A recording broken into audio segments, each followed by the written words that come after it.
Бөлшекке кіріспе видеосында бөлшек дегеніміз бүтіннің бөлігі деген ұғымды білдіреді деп айтқан едік. Ал енді бүтін деген не екенін бөлшекті қолдану арқылы түсіндіруге тырысайық. Суреттегідей дөңгелек берілсін және ол 1/5 бөлікке бөлінген.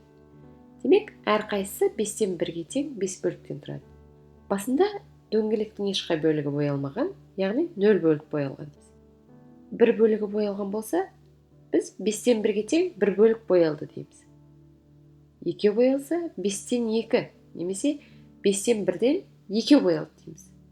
Сол сияқты 3 бөлік боялса 5-тен 3, ал 4 бөлік боялса 5-тен 4 дейміз. Ал осы дөңгелектің 5 бөлігі бірдей боялған болса ше, онда біз 5-тен 5 дейміз. Немесе бүтін бір дөңгелек бірақ таңдалды дейміз.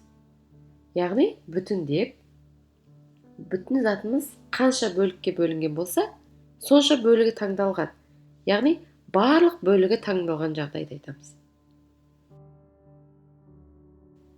Бұл берілген мысалымызда 5 бөліктің 5-еуі де таңдалған жағдайда 1 бүтінге тең дейміз. Дәл сол сияқты 4 бұрыш берілсін дейік. Ол 1/7 бөлікке бөлінген болса, 1 бүтінді алу үшін сол 7 бөліктің барлығын таңдаймыз. Яғни 7-ден 7. Немесе 3 бұрыш берілсін дейік, және ол тек 1 бөліктен тұрады. Оның бүтіні деп 1-ден 1-ді атаймыз. Видео ұнаған болса, достарыңмен бөлісіп, каналға жазыл.